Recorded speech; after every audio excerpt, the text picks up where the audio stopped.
여호수아 1장 1절부터 9절까지 제가 봉독해 올리겠습니다. 여호와의 종 모세가 죽은 후에 여호와께서 모세의 수종자 눈의 아들 여호수아에게 말씀하여 이르시되 내 종 모세가 죽었으니 이제 너는 이 모든 백성과 더불어 일어나 이 요단을 건너 내가 그들 곧 이스라엘 자손에게 주는 그 땅으로 가라. 내가 모세에게 말한 바와 같이 너희 발바닥으로 밟는 곳은 모두 내가 너희에게 주었노니 곧 광야와 이 레바논에서부터 큰 강 곧 유브라데 강까지 해쪽 속의 온 땅과 또 해지는 쪽 대해까지 너희의 영토가 되리라. 내 평생에 너를 능히 대적할 자가 없으리니 내가 모세와 함께 있었던 것 같이 너와 함께 있을 것입니다. 내가 너를 떠나지 아니하며 버리지 아니하리니 강하고 담대하라. 너는 내가 그들의 조상에게 맹세하여 그들에게 주자 한 땅을 이 백성에게 차지하게 하리라. 오직 강하고 극히 담대하여 나의 종 모세가 내게 명령한 그 율법을 다 지켜 행하고 오로나 저로나 치우치지 말라. 그리하면 어디로 가든지 형통하리니 이 율법책을 내 입에서 떠나지 말게 하며 주야로 그것을 묵상하여 그 안에 기록된 대로 다 지켜 행하라. 그리하면 네 길이 평탄하게 될 것이며 내가 형통하리라. 다 같이 내가 네게 명령한 것이 아니냐. 강하고 담대하라. 두려워하지 말며 놀라지 말라.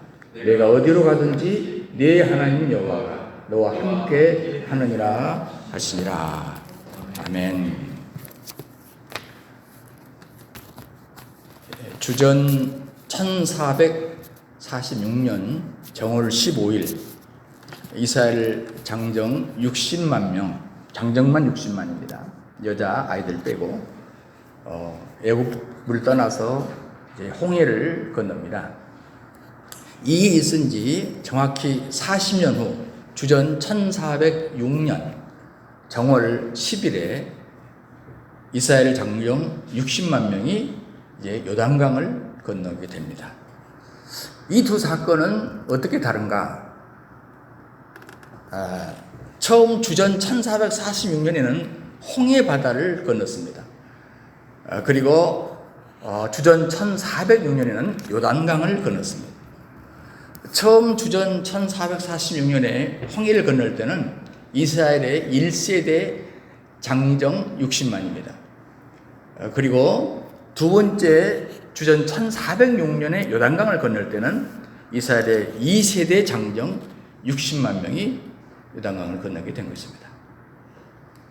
하나님의 기적으로 물이 갈라진 것은 홍해가 갈라진 거나 요단강이 갈라진 거나 같은 기적입니다. 약간 모양새는 다릅니다만은 그러나 이 두 사건에서 가장 큰 게 있습니다. 그건 뭐냐면 지도자가 다르다는 것입니다. 처음 1446년은 모세가 앞장을 서서 인솔했습니다. 그러나 두 번째 1406년에는 여호수아가 앞장을 서서 인솔한 것입니다. 오늘 우리가 읽은 성경 여호수아 1장 이것은 이스라엘 백성들이 가나안 땅을 정복하기 시작하면서의 그 첫 내용입니다. 한때 이 가나안 땅을 점령하라고 이미 말씀을 하셨을 때 벌써 40년 전입니다. 그때 12명의 정탐꾼을 보낸 사건이 있잖아요. 근데 이 정탐꾼들이 돌아와서 너무 부정적인 보고를 하잖아요. 그것이 아주 부정적으로 온 백성들에게 번져가지고 40일간 정탐했는데 그 하루 정탐한 것을 1년으로 계산해서 40년간을 광야에서 헤매어야 했습니다. 지난주 제가 이 앞에 신명기 마지막 34장을 설교했습니다마는 거기서 보듯이 모세는 40년 동안 그 백성을 데리고 방황을 하게 되는데 결국 모세마저도 가나안 땅에 입성하지 못하고 느보산에서 생을 마감을 합니다. 그렇지만 새로운 세대는 기어코 약속의 땅 가나안 땅을 들어가서 정복하고 승리했습니다. 자, 승리 비결이 뭘까? 그때와 달라진 점이 뭘까? 여러분 40년 전에는 실패했어요. 그러나 이 40년 후에 이 본문 조금 뒤에 가면 역시 또 정탐꾼을 또 보내거든요. 그런데 같은 정탐꾼도 돌아와서 보고가 다르고 그리고 성공률도 완전히 달라요. 지금 오늘 하나님께서 이제 민솔자 여호수아에게 직접 훈시하는 장면이거든요. 결국은 이 훈시를 어떻게 받냐에 따라서 이제 여호수아 이후의 역사가 결정이 됩니다. 그래서 오늘 매우 중요한 이 본문이고 오늘 우리가 한 해를 시작하면서 이스라엘 민족이 예비된 가나안 땅이 있었듯이 오늘 우리 앞에도 작게는 2024년 그리고 길게는 2024년 이후가 우리 앞에 있어요. 이 이후에 오는 정탐꾼을 보내지 않는 이상은 알 수 없고 어떤 일이 벌어질지 우리는 예측도 못합니다. 그렇지만 오늘 우리는 이 본문에서 중요한 힌트를 찾아야 돼요. 붓 백성들이 금년 한 해에 대해서 주변에 들어보면 뭐 좀 희망적이고 뭐 좀 좋은 얘기 하나도 없어요. 다 미래를 안 좋게 예측해요. 우리도 모르게 이렇게 그들을 하고 있는 말을 우리도 같이 하고 있어요. 우리 그리스도인은 그래서는 안 됩니다. 성경이 뭐라고 하고 하나님이 우리에게 뭐라고 말씀하시는가에 귀를 기울이고 하나님이 우리에게 말하길 원하는 말만 하고 하나님이 원하시는 생각을 해야 돼요.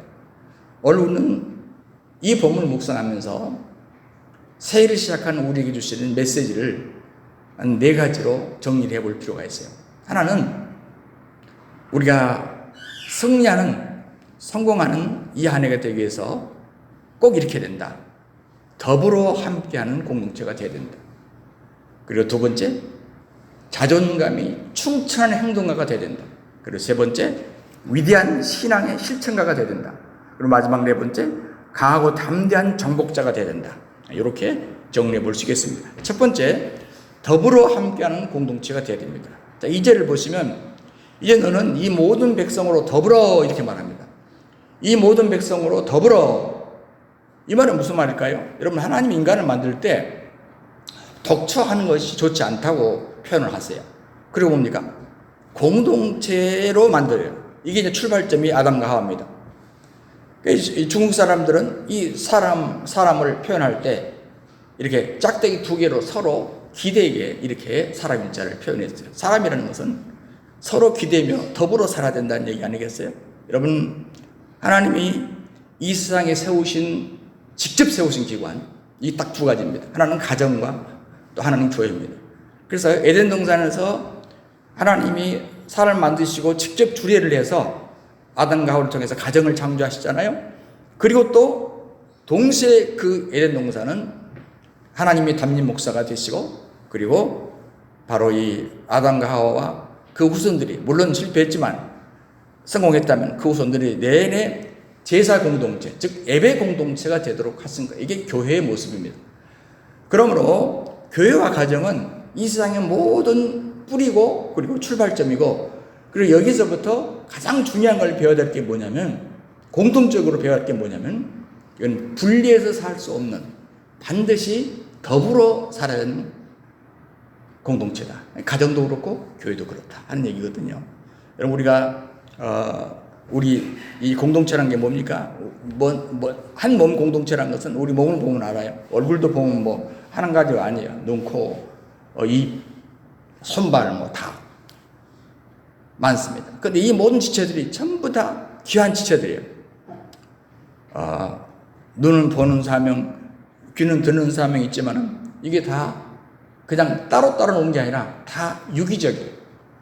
영어로 말하면 오르가닉, 유기적인 공동체입니다. 그래서 눈이 제대로 봐주지 않으면 우리 떨어지고 넘어지고 위험하게 물에 빠지고 굉장할 거예요. 여러분 귀가 들어주지 않으면요 뒤에 크락션 소리도 모를 거고 사람이 불러도 모르지 않겠어요. 여러분 입이 먹어주지 않으면 온 몸이 한 이틀 되면 힘이 빠지기 시작해서 아무런 역할을 못해요. 그래서 우리 성도들도 가만히 보면 너 누가 귀하냐 누가 덜 귀하냐 이게 없어요. 가정도 보면은 애들한테는 엄마가 좋아, 아빠가 좋아 하지만은 그건 다 아는 얘기 아닙니다. 그건 애들한테 장난치는 얘기지. 다 중요합니다. 전부가 다 귀한 존재예요. 그래서 우리는 스스로 절대 자포자기해서도 안 되고 반대로 상대방을 위해서 업신여겨도 안 됩니다. 그래서 성경에는 로마서 15장 1절에 강한 자가 마땅히 약한 자 약점을 담당하라 이렇게 말하거든요. 뿐만 아니라 우리는 자기 사명을 다할 뿐만 아니라 다른 지체도 굉장히 귀하게 여겨야 됩니다. 그래서 빌립보서 2장 4절에도 자기 일 돌아볼 뿐만 아니라 각각 다른 사람 일까지 돌아보라. 이것이 하나님을 기쁘게 하는 것이다. 이렇게 말해요. 여러분, 왼손이 아프면 나도 모르는 사이에 오른손이 가서 왼손을 감쌉니다. 눈이 아프면 나도 모르게 손이 가서 눈을 가로막습니다. 여러분, 배가 고프면 배가 밥을 먹는 게 아니에요. 순간적으로 손이 음식 한 데 가서 입에다가 집어넣어줘 가지고 음식을 먹여줍니다. 서로 기능이 서로 협력하는 공동체. 예. 이 협력이 잘 될수록 힘찬 거예요. 그러니까 모든 가정이나 교회나 모든 단체가 이 공동체가 힘찬 전진을 하기 위해서는 이런 유기적인 관계가 원활해야 된다 그 말입니다. 그러니까 우리가 이제 전문적으로 어떤 걸 습득한 사람들을 꾼이라고 그러잖아요. 뭐 나무꾼, 뭐 안 좋게는 뭐 술꾼, 뭐 노름꾼도 얘기하는데 이 꾼은 꾼인데 입만 가지고 있는 사람을 말꾼이라고 그래요. 손발 안 움직여. 입만 가지고 말. 이런 사람 가만히 오래 기다리다 보면 이제 그 입에서 불평 전문가가 되고 잔소리 전문가가 됩니다. 그래서 결국은 그 단체의 트러블 메이커가 돼요. 또 있습니다. 두 번째 구경꾼이 있어요. 이 사람은 방관자죠. 그래서 자기의 몸을 거기에 담지 않아요. 그냥 좀 떨어져서 바라만 보죠. 뭐 교회에서 보통 그러잖아요. 예. 친교가 얼마나 중요합니까? 또 뭐 봉사가 얼마나 중요합니까? 그러나 바라만 보는 사람 있어요. 물론 이 사람도 필요하겠지만, 그러나 진짜 세 번째가 필요하죠. 일꾼이요. 있어야 할 자리를 정확하게 알고 묵묵히 그 몸으로 헌신하지 않습니까? 그리고 어떤 경우는 남의 몫까지 감당을 합니다. 그래서 그 공동체를 신나게 만들어요. 이게 뭡니까? 피스메이커입니다. 우리가 말꾼이 될 수 있고 구형꾼이 될 수 있고 일꾼이 될 수 있는데, 하나님께서는 이 공동체 사역에서 가장 중요하게 여기는 게 뭐냐면 일꾼이 되는 것이죠. 왜냐하면 우리가 입으로 우리는 공동체입니다 하는데 나는 그냥 말꾼이야. 입으로 공동체입니다 하는데 그냥 구형꾼이야. 그러면 이 공동체 역할을 못 해내는 거예요. 그러므로 우리가 일꾼으로서의 일꾼을 통해서 공동체 역할을 할 때 이게 제대로 공동체 역할이 됩니다. 그러니까 우리가 새시대의 일꾼은 어떤 사람들이냐? 결국은 공동체 의식을 가진 사람이고, 반대로 공동체 의식을 제대로 가진 사람이 뭐냐? 바로 새시대의 일꾼이에요. 우리가 홀로 어떤 것을 잘할 수 있습니다. 그러나 앞으로 점점 시대가 홀로 살 수 있는 시대가 아니에요. 우리가 누굽니까? 보통 친구끼리 이렇게 친한 친구끼리 만나서 하는 말이 있어요. 우리가 남이가 이런 얘기를 합니다. 그 말이 경상도 말인지 전라도 말인지 충청도 말인지 잘 모르겠지만, 근데 우리가 남이가 그 속에 뭡니까? 굉장히 중요한 뜻이 들어있어요. 그 속에 우리는 한 몸이고 공동체라는 굉장한 의미가 들어있죠. 똑같이 남이지만은 뒤에 남이가가 아니고 남이사, 그럼 완전히 달라져요. 그래서 아니 내가 어떻게 살든 당신 뭐 상관이야, 이런 얘기로 달라져 버리거든요. 우리가 더불어 함께하는 공동체가 될 때 우리 이번 한 해도 여러분 가정도, 여러분의 교회도, 여러분의 일터도, 여러분의 삶 전체도, 더 나아가서 이 나라도 제대로 살 거예요. 두 번째, 자존감 충천한 행동가가 되어야 하는 것입니다. 자, 이제는 뭐냐면 일어나 이 요단강을 건너서 자손에게 주는 땅으로 가라. 일어나 주는 땅으로 가라. 여기 행동 계시를 말하잖아요. 그럼 우리가 생각으로는 무엇이든지 다 할 수 있어요. 그러나 우리 생각으로 사는 게 아니에요. 왜냐하면 그 생각이 행동으로 옮겨질 때 결국은 삶이 시작되는 거거든요. 우리가 일어나지 않고 앉아만 있으면 평생 죽을 때까지 요단강을 못 건너요. 그래서 그렇게 말한 거예요. 일어나! 가라! 우리가 일어나 전진하라고 할 때 가장 중요한 요소가 뭘까? 저는 곰곰이 생각해 봤어요. 그리고 이 본문에 왜 계속해서 하나님께서 여호수아에게 반복되는 말씀을 계속 하실까? 여러분, 우리가 어떤 일을 전진하려고 할 때 가장 중요한 요소가 뭐냐면 내가 어디에 속한 지체들인가 이걸 인식하는 거예요. 이걸 어떤 사람들은 자존감이라고 표현하게 돼요. 좀 무거운 표현이긴 하지만 굉장히 좋은 저는 단어 같아요. 여러분, 지금 가나안에 건너가면 이제 적이 나타나는데 지금 오늘 본문에서 적에 대해서 얘기하는 거예요. 적에 대해서 설명하지 않아요.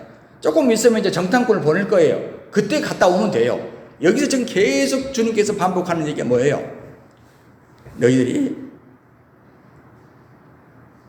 적이 나보다 얼마나 강한가. 지금 그게 중요한 게 아니라 우리에게 지금 나에게 얼마만큼의 자존감이 현재 있는가, 내가 누구라는 것을 얼마나 인식하고 있는가, 지금 그걸 강조하고 있는 것입니다. 소속이 뭐냐? 여러분, 우리가 소속을 분명히 인식하는 것은요, 자기 자신과의 싸움에서 이기는 거거든요. 내가 소속이 어디에다 라고 하는 것이 딱 결정되면 이미 자기는 이긴 사람입니다. 그 다음부터는 남을 이기는 거예요. 자, 이순신이 왜군을 물리쳤어요. 일제 36년 그 일제하고 아주 긴장관계가 있었어요. 사실은 수백 년의 일본과의 관계가 좋은 관계였지만 이 4, 50년의 관계는 아주 안 좋았습니다. 그런데 이 나라가 먹힐 것 같은데도 안 먹혔어요. 왜 안 먹혔을까? 제가 옛날에 어떤 책을 읽으면서 내 나름대로 공감한 부분이 있었어요. 그게 뭐냐면 일본 사람들이 그 한국을 조선을 공격할 때 십자가 들고 왔거든요. 그냥 그 사람들 천주교가 먼저 들어가서 군승이랬다. 예, 군 신부하고 같이 왔어요. 조선을 먹는데 십자가를 들고. 풍진수길 대단한 천주교인이에요.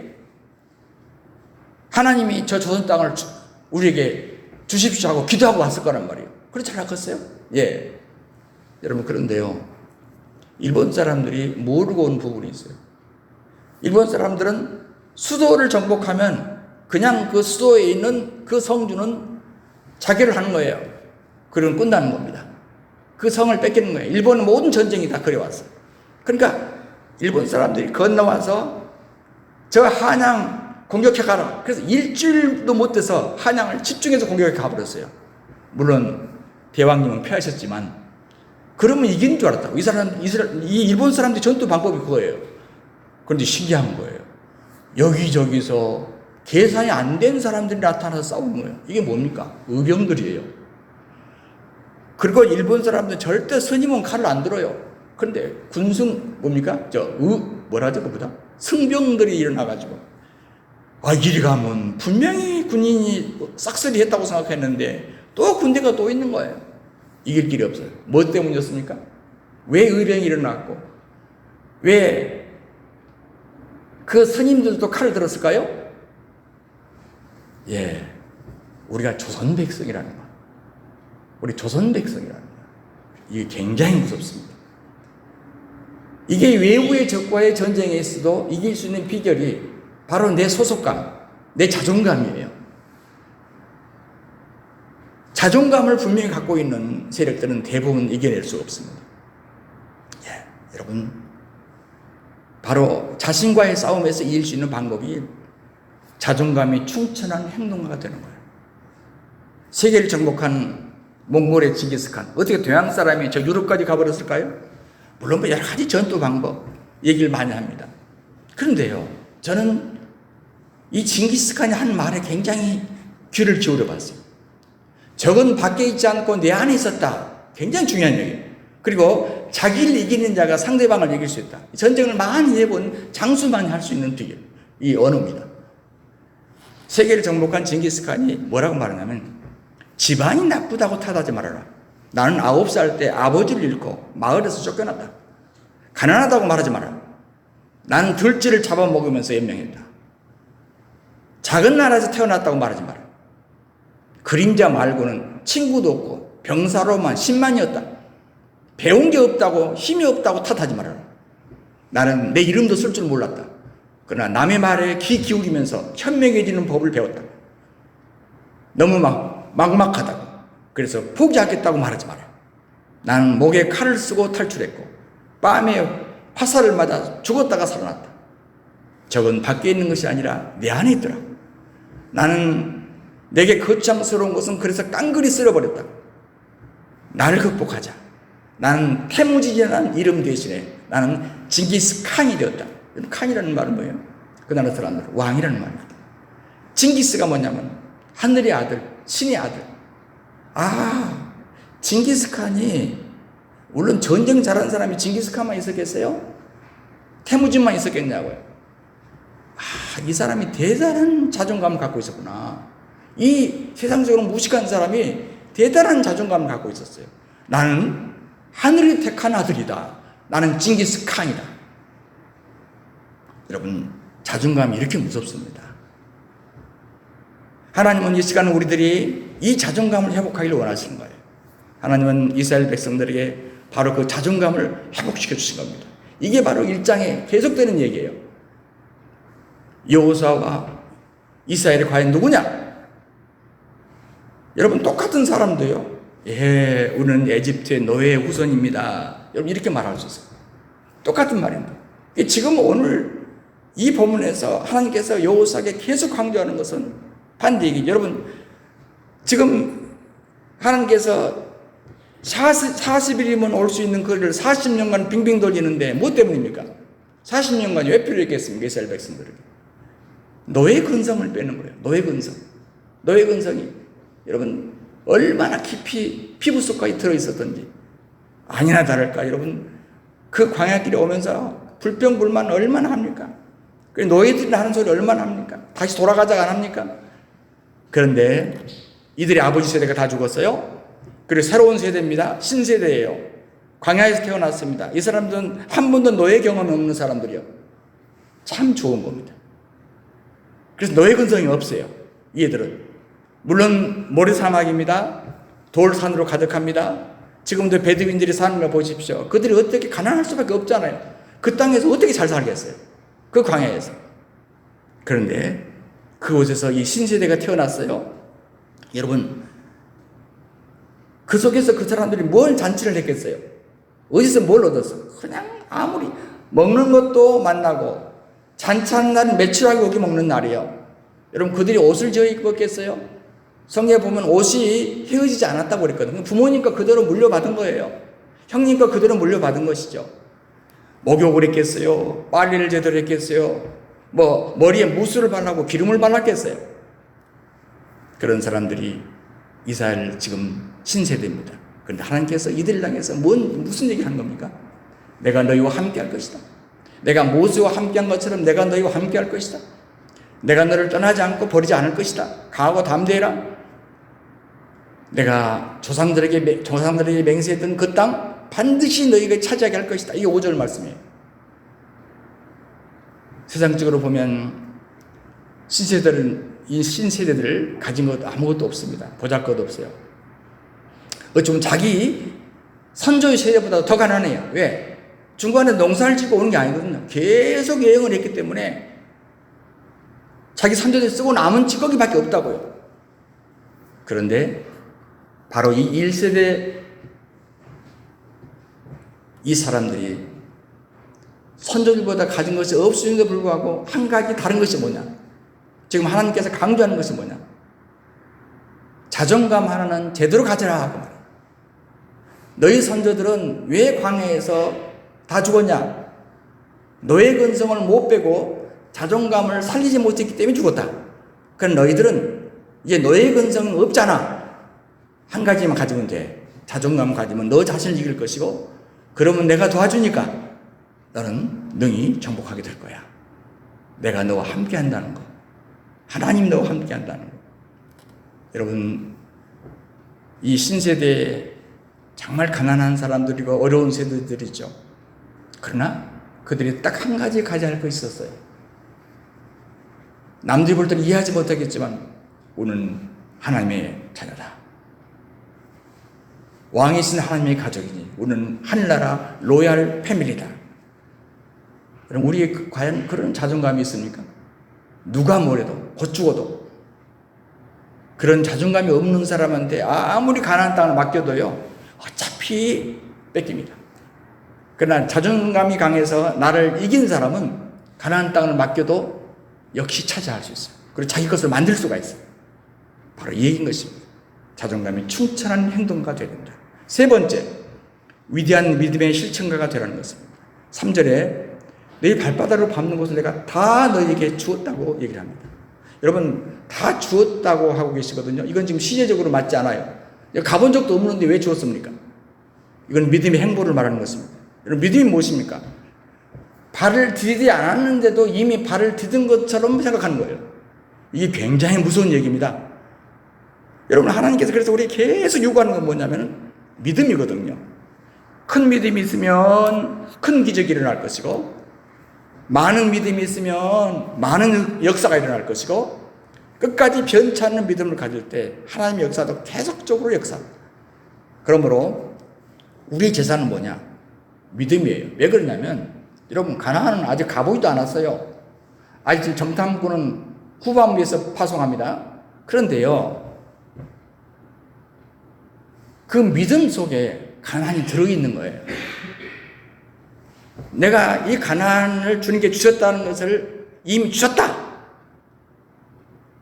아주 과거 시제로 얘기한 이 믿음을 가질 때 그 가나안이 그 믿음 속에 들어있다니까요.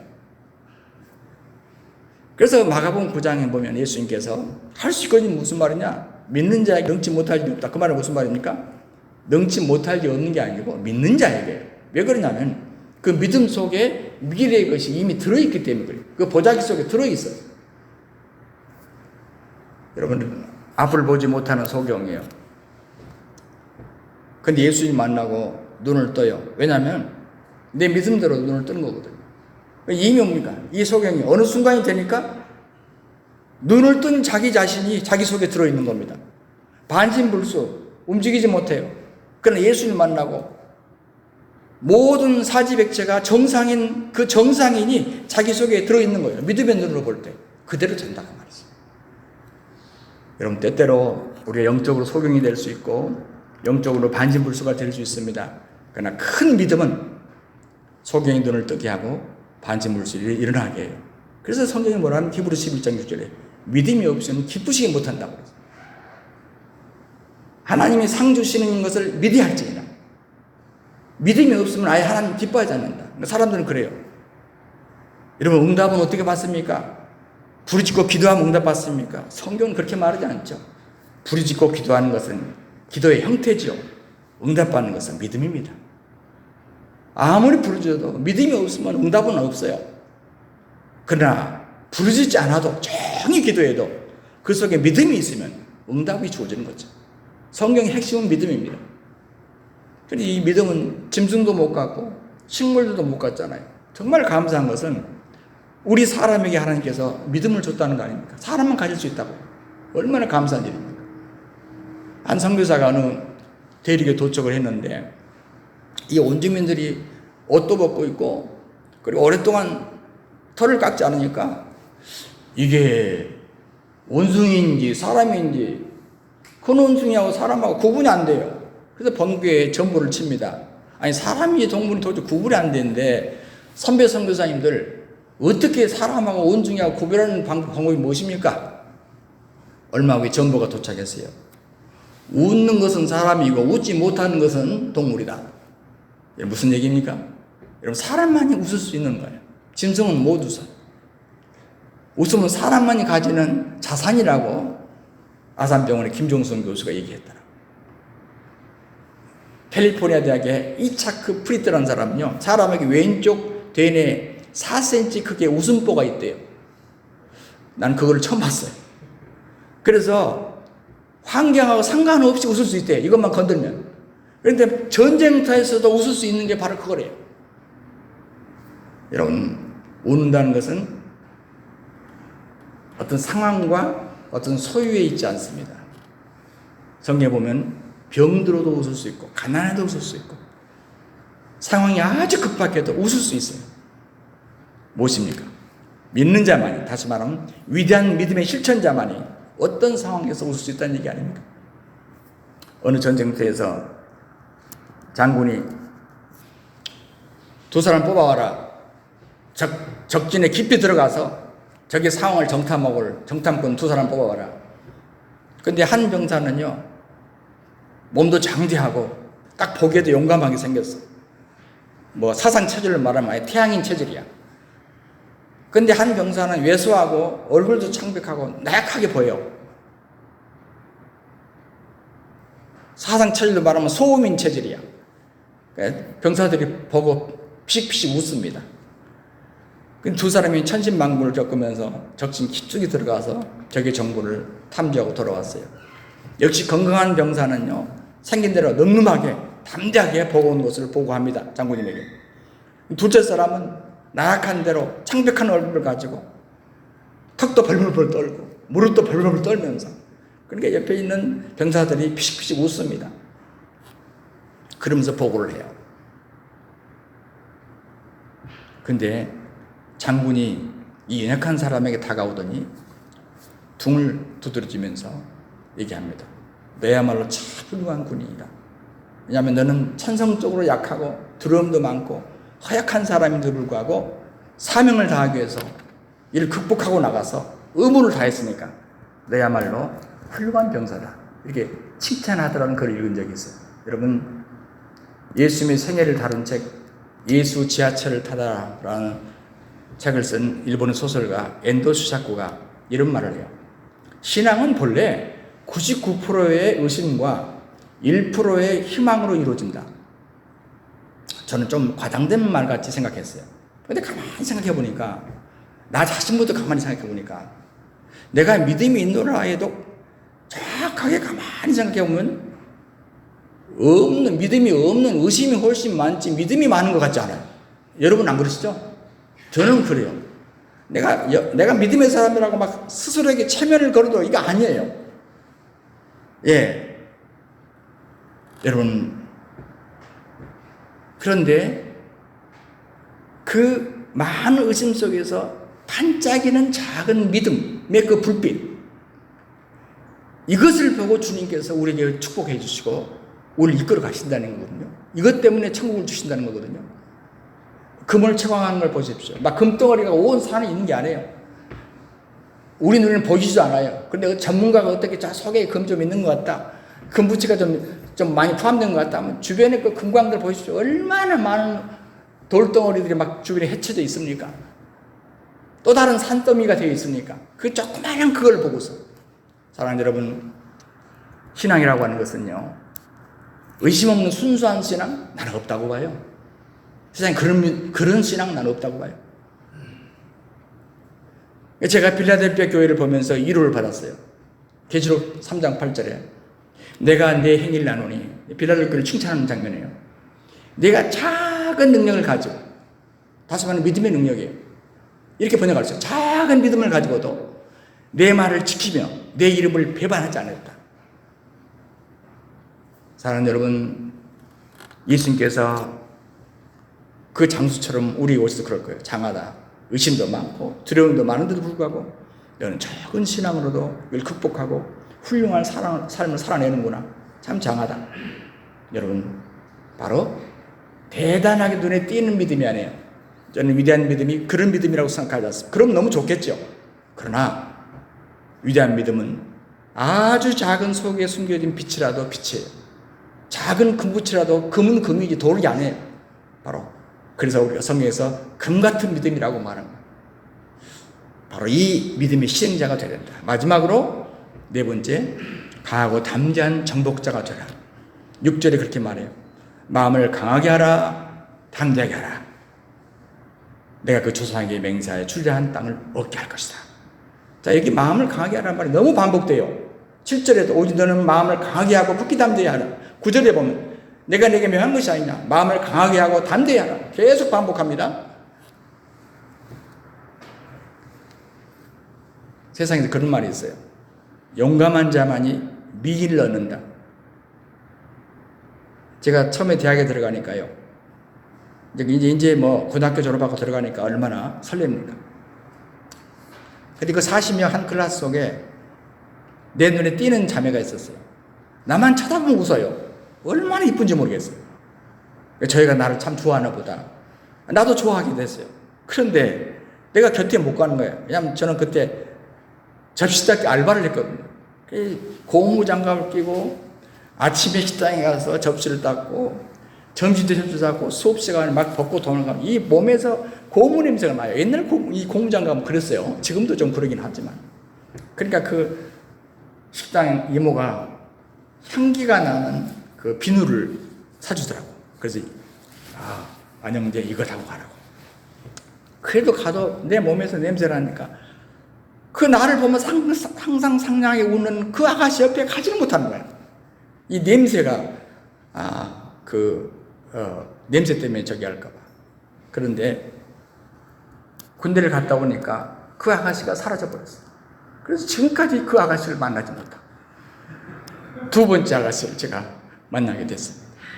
자, 우리가 저 미기는 나를 쳐다보지도 않을 거야 라고 하는 것 때문에 다가가지 못한다는 게 아닙니까?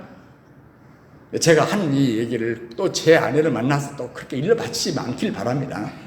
예, 그 과거 옛날 지나간 얘기. 근데 여러분, 이것은 육신적인 일뿐만 아니라 영적인 세계도 똑같다고 봐요. 예수님께서 마태복음 11장 12절에서 천국은 침노를 당하나니 침노하는 자가 빼앗는다. 참 무서운 표현이죠. 천국은 빼앗는 거래요. 빼앗는 거래요. 그래서 모세는 어떤 사람입니까? 영웅 아닙니까? 출애굽기 33장 11절 보면요, 하나님을 대면할 친구처럼 얘기하는 사람이래요. 야, 친구처럼. 저도 오늘 한 새벽 3시, 3시 반까지 하나님하고 얘기 좀 해보려고 노력을 하는데 안 되더라고요. 민수기 12장 3절에 보면 온유함이 지면의 모든 사람보다 승했다고 그랬어요. 이런 사람이 있습니까? 이건 하나님 평가예요. 사람이 말한 게 아니에요. 자, 여러분, 이런 대단한 모세입니다. 40년간 이분이 이 백성을 리더했어요. 그런데 여러분, 큰 인물 다음에 이 일을 맡은 사람은 웬만히 잘해가지고는 빛이 안 납니다. 여러분, 주변에 우리 서울근교회 왕년에 우리 영웅 같은 목사님들 계셨어요. 이분들이 다 돌아가시고 은퇴하시고 후임자들이 들어가는데, 여러분, 그 후임자들 지금 이름도 모를 거예요, 여러분. 왜요? 그 선임자들이 너무 훌륭해가지고 그 이름을 다 가려버리지 않습니까? 조그만 실수에도 비교가 되고. 그래서 한 말이 잘해봐야 본전이라는 말이 그래서 나오는 겁니다. 그런데 지금 이 가나안 정복이란 거 진짜 이제 정복할 때가 됐다고. 지금까지는 그냥 그 정복하기 위해서 온 것뿐이라고. 여행해 온 뿐이란 말이에요. 도착했단 말이에요. 그런데 하필 모세가 떠나버리신 거예요. 큰일 앞에 놓고 이 대권을 물려받은 새 일꾼 여호수아 어떤 심정이겠습니까? 여러분, 이 여호수아는 모세처럼 뭐 갑자기 나타난 인물이 아니에요. 모세가 40년간 동고동락하면 제자했어요. 부관으로. 어떨 때는 모세의 장막 옆에서 보쳐 서고요. 전쟁에 나가라 하면 전쟁 장수가 되고요. 스파이로 가라 하면 정탐꾼이 되고요. 이랬던 사람이에요. 그런 여호수아에게 갑자기 모세를 대신해서 가나안 정복의 깃발을 들게 합니다. 이때 하나님이 그렇게 말씀하셨고 백성들의 격려가 있었기 때문에 여호수아가 그 자리에 서게 됐습니다만은 여호수아 입장에서 생각해 보세요. 이것은 외적인 거고 여호수아 입장에서는 필요한 건 뭘까요? 용기입니다. 왜 우리가 짐작할 수 있죠? 오늘 본문에 계속 강하고 담대하는 말을 계속하고 있잖아요. 너희 평생에 너를 능히 당할 자가 없을 것이야. 모세와 함께 있었던 같이 너와 함께 할 거야. 내가 너를 떠나지 않고 버리지 않을 거야. 마음을 강하게 하고 담대하라. 네 조상에게 주리한 땅을 얻게 될 거야. 계속 반복하잖아요. 용기 100배 하라 그 말이죠. 여러분 앞에도 요단강이 가로막고 있습니까? 가나안의 거인 족속이 대적하고 있습니까? 예, 이 말씀에 빗대서 우리 함께 두려워하지 맙시다. 왜? 모세와 함께 하셨던, 여호수아와 함께 하셨던 그 하나님이 오늘 우리와 함께 하실 것이기 때문입니다. 왜 우리가 마음을 강하게 해야 됩니까? 다른 이유가 없어요. 임마누엘, 주님이 우리와 함께 하시기 때문입니다. 반드시 주님께서 우리를 실망시키지 않을 거예요. 우리 신앙생활 하다 보면 수많은 대적을 만납니다. 예기치 않은 환난을 만나요. 여러분 금년 한 해 볼만할 거예요. 우리가 무슨 일을 만날는지, 2월달에 만날는지, 3월달에 만날는지 좋은 일만 있길 바랍니다만 우리 예측 못하잖아요. 사랑하는 여러분, 공산화가 된 루마니아, 그래도 열심히 복음을 전하고 선교에서 찍힌 사람이 있어요. 리차드 범브랜드 목사입니다. 야당 기질이 있어요. 그래서 자꾸 감옥에 투옥됐다 나왔다, 투옥됐다 나왔다. 공산당들에게 생명 위협을 많이 당하고 많이 얻어맞고. 근데 그는 투옥될 때마다 성경을 밤낮으로 읽습니다. 물론 목사니까요. 언제 죽을지, 어떻게 내 미래가 어떻게 될지 알지 못하는 그때, 그래서 성경 읽다가 눈에 띄는 구절이 있어요. 두려워하지 말라. 또 읽다 보면 두려워하지 말라. 그래서 그 줄을 그었어요. 두려워하지 말라마다 자기 성책에다 줄을 그었어요. 와, 두려워하지 말라 말 굉장히 많네. 그 나중에 그 말씀 몇 번이나 나올까 하고 줄친 두려워하지 말라는 그 말씀을 자기 성경에서 숫자로 세워봤어요. 그래서 365번이더래. 자기 성경에는 365번. 그래서 본문의 목사는 무릎을 쳤답니다. 감옥에서. 하나님께서 나에게 1년은 365일 날마다 매일 두려워하지 말라고 하시는구나. 힘을 냈대요. 여러분, 하나님께서 여호수아에게 지금 말씀한 게 그거예요. 모세가 모세 될 수 있었던 것은 모세의 자질이나 능력 때문이 아니에요. 하나님의 내가 그와 함께 했기 때문이야. 마찬가지야. 너도 네 자질 때문이 아니라 여호수아 너도 내가 너와 함께 하면 된다니까. 마찬가지입니다. 오늘 2024년을 사는 우리들에게도 전능하신 하나님께서 우리와 함께 하신다고 약속하신 그 말씀을 우리가 붙잡는 거예요. 다른 게 없잖아요.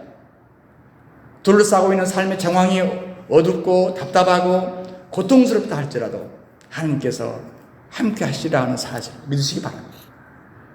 엠마오로 가는 두 제자가 실망과 낙담으로 낙향을 하잖아요. 뭔가 있을 줄 알았는데 이거 아무것도 아니구만. 세월만 허비했어. 그러니까 그렇게 하다 보니까 옆에 예수님이 같이 가고 같이 밥을 먹는데도 몰라요. 나중에 깨닫게 됩니다. 부활하신 주님이셨어요. 그들은 발을 180도로 돌려서 예루살렘을 향합니다. 뭐죠? 오, 우리 주님이 함께 계셨구나. 이제 부활하신 그 주님이 계속 함께 계실 거구나. 이 믿음 하나, 이것 때문에 180도 달라진 겁니다. 본문에 강하게 하라 그 말은 히브리 말로 하자크, 그 말은 손에 힘이 있는 상태를 말합니다. 담대하라 그 말은 히브리 말로 아마츠, 그것은 무릎에 힘이 있는 상태를 말합니다. 그러니까 강하고 담대하라 그 말은 합해서 뭡니까? 손과 발에 힘을 주고 전진하라. 이 시간 하나님께서 저와 여러분과 함께 하심을 믿으시고, 너는 이 백성으로 네가 그 조상이 맹세하신 약속한 그 땅을 얻게 할 것이다 하는 약속의 말씀을 붙잡고 이 한 해를 담대히 시작하고 또한 기필코 승리하는 한 해가 되기를 주님의 이름으로 축복합니다. 주 하나님 우리 아버지, 우리에게 더불어 함께하는 공동체가 되게 하시고 자존감이 충천한 행동가가 되게 하시고 위대한 믿음의 실천가가 되게 하시고 강하고 담대한 정복자가 되어서 우리에게 주신 2024년을 정복하고도 남는 복된 은혜가 있게 하여 주시옵소서. 주 예수 그리스도 이름으로 간절히 기도하옵나이다. 아멘.